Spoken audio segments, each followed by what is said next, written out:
Assalamualaikum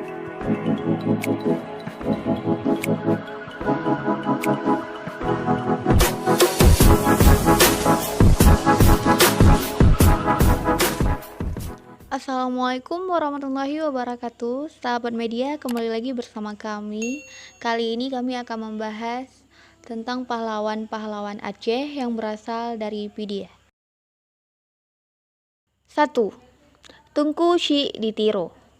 Tengku Syik Ditiro dengan nama asli Tengku Muhammad Saman adalah putra dari Tengku Syekh Ubaidillah, sedangkan ibunya bernama Siti Aisyah, putri Tengku Syekh Abdul Salam Muda Tiro.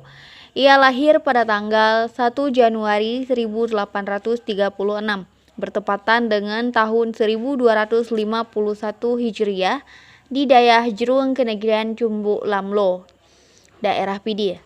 Ia dibesarkan dalam lingkungan agama yang ketat. Ketika ia menunaikan ibadah haji di Mekah, ia memperdalam lagi ilmu agamanya. Selain itu, dia tidak lupa menjumpai pimpinan-pimpinan Islam yang ada di sana, sehingga ia mulai tahu tentang perjuangan para pemimpin tersebut dalam berjuang melawan imperialisme dan kolonialisme. Sesuai dengan ajaran agama yang diyakininya, Muhammad Saman sanggup berkorban apa saja, baik harta benda, kedudukan, maupun nyawa demi tegaknya agama dan bangsa. Keyakinan ini dibuktikan dengan kehidupan nyata yang kemudian lebih dikenal dengan Perang Sabil. Dengan Perang Sabilnya, satu persatu benteng Belanda dapat direbut. Begitu pula wilayah-wilayah yang selama ini diduduki oleh Belanda jatuh ke tangan pasukannya. Pada bulan Mei tahun 1881, pasukan Muhammad Saman dapat merebut benteng Belanda Lambaru, Anek Galung, dan lain-lain. Belanda akhirnya terjepit di sekitar kota Banda Aceh dengan mempergunakan taktik lini konsentrasi, yaitu membuat benteng yang mengelilingi wilayah yang masih dikuasainya. Karena merasa kewalahan dengan serangan yang dilakukan pemimpin Aceh, Belanda segera mendatangkan bala bantuan dengan perlengkapan perang dalam jumlah besar. Pada tahun 1873, Belanda mulai aksi balas dendamnya dengan memerangi Aceh agar kerajaan tersebut menjadi daerah kekuasaannya. Pada penyerangan pertama, pasukan dari Belanda melakukan aksinya namun dapat digagalkan dengan memakan korban bagi pihak Belanda dengan tewasnya pimpinan mereka, yaitu Mayor Jenderal Kohler. Kegagalan ini membuat Belanda menjadi geram. Akhirnya mereka memperkuat barisan pasukannya dengan tembakan-tembakan meriam dari kapal perang yang berlabuh di pantai. Dan pada akhirnya keadaan seperti ini membuat Aceh mulai mundur. Tengku Syik Ditiro adalah tokoh yang kembali menggairahkan perang pada tahun 1881 setelah menurunnya kegiatan penyerangan terhadap Belanda. Selama ia memimpin peperangan terjadi 4 kali pergantian gubernur Belanda. Dengan begitu, Belanda merasa kewalahan. Akhirnya menggunakan siasat liuk dengan mengirim makanan yang sudah dibubuhi racun dengan cara menyuruh seorang wanita untuk memasukkan racun ke dalamnya.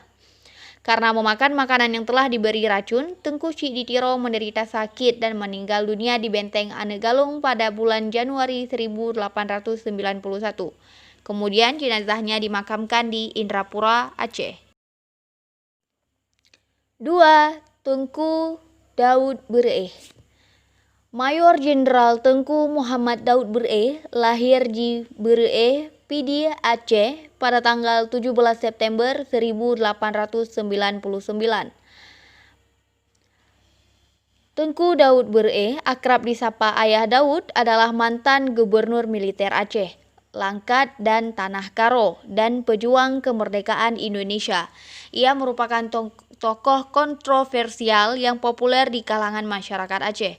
Ia melakukan pemberontakan kepada pemerintah dengan mendirikan NEI akibat ketidakpuasannya atas pemerintahan Soekarno. Namanya kini diabadikan untuk sebuah jalan di Banda Aceh. Setelah menyelesaikan pendidikan, beliau di beberapa madrasah di Pidi, Aceh Utara dan Aceh Selatan pada akhir tahun 1920-an. Dengan tubuh kekar, dengan kepribadian keras dan terus terang, beliau merupakan seorang orator yang hebat. Beliau tak sungkan-sungkan menegakkan amar ma'ruf nahi mungkar. Contohnya, beliau pernah menasehati Tengku Muhammad Hasan anu ule balang untuk melarang permainan gulat dan adu kerbau serta sapi untuk meramaikan pasar Lampu Saka. Pada tahun 1939 bersama Tengku Abdurrahman Gelumpang II mendirikan Persatuan Ulama Seluruh Aceh atau disingkat dengan PUSA. Saat kedudukan Jepang, beliau bekerja sama dengan Jepang melalui partisipasinya dalam Maip Karta. Beliau adalah Republikan sejati, menolak kemerdekaan yang ditawarkan Van Mook saat berkunjung ke Aceh dengan tetap memilih berada di pangkuan Indonesia. Ia diangkat oleh pemerintah pusat menjadi Gubernur Militer Aceh, Langkat, dan Tanoh Karo pada tahun 1947 dengan pangkat Jenderal Mayor. Jabatan Gubernur Militer ini dipegang sampai akhir tahun 1949. Frustasi akan perkembangan politik setelah kemerdekaan, ia memimpin pemberontakan Darul Islam di Aceh pada tahun 1953 sampai dengan 1962. Atas usaha mediasi dan persuasi dari Gubernur Ali Hashimi yang merupakan anak didik beliau di masa revolusi, Pangdam Iskandar Muda, Kolonel Muhammad Yasin serta tokoh lainnya, beliau turun gunung mengakhiri pemberontakan selama 9 tahun dengan peristiwa yang dikenal dengan Ikrar Lamteh. Beliau selanjutnya menyatakan memundurkan diri dari panggung politik untuk terjun dalam masyarakat sahaja. Namun, pengaruh politik beliau kekal hingga wafatnya pada tahun 1987. 3. Pocut Merah Intan. Pocut Merah Intan adalah putri keturunan keluarga bangsawan dari kalangan Kesultanan Aceh. Ayahnya, Kerjun Bihe. Pocut Merah merupakan nama panggilan khusus bagi perempuan keturunan keluarga Sultan Aceh. Ia juga biasa dipanggil dengan nama tempat kelahirannya. Suami Pocut Merah Intan bernama Tuanku Abdul Majid, putra Tuanku Abbas bin Sultan Aladin Jauhar Alamsyah.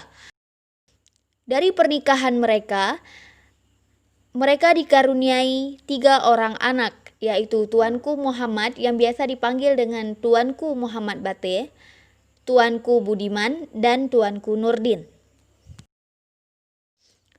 Perlawanan terhadap Belanda.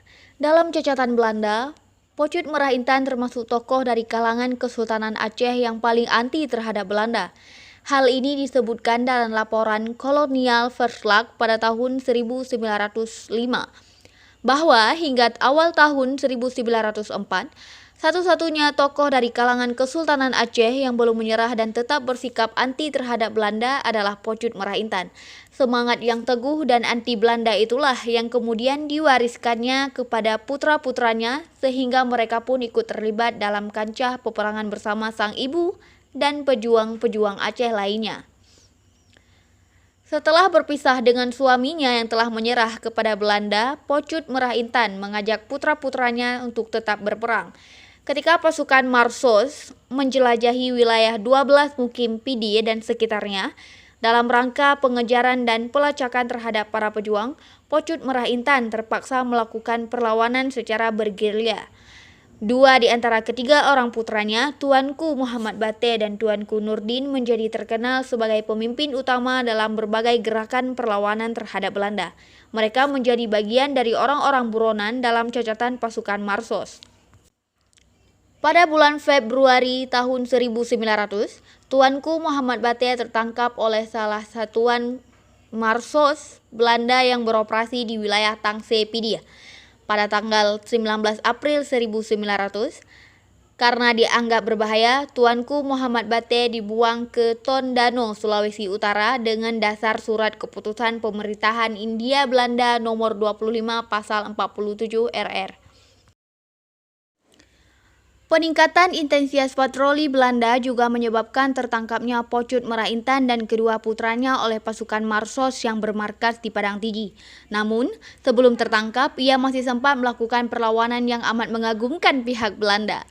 Ia mengalami luka parah, 2 tetakan di kepala, 2 di bahu, 1 urat keningnya putus, terbaring di tanah dengan darah dan lumpur laksana setumpuk daging yang dicincang-cincang. Penyembuhannya berjalan lama, ia menjadi pincang selama hidupnya. Ketika Pocut Merah Intan sembuh dari sakitnya, bersama seorang putranya, Tuanku Budiman, ia dimasukkan ke dalam penjara di Kutaraja.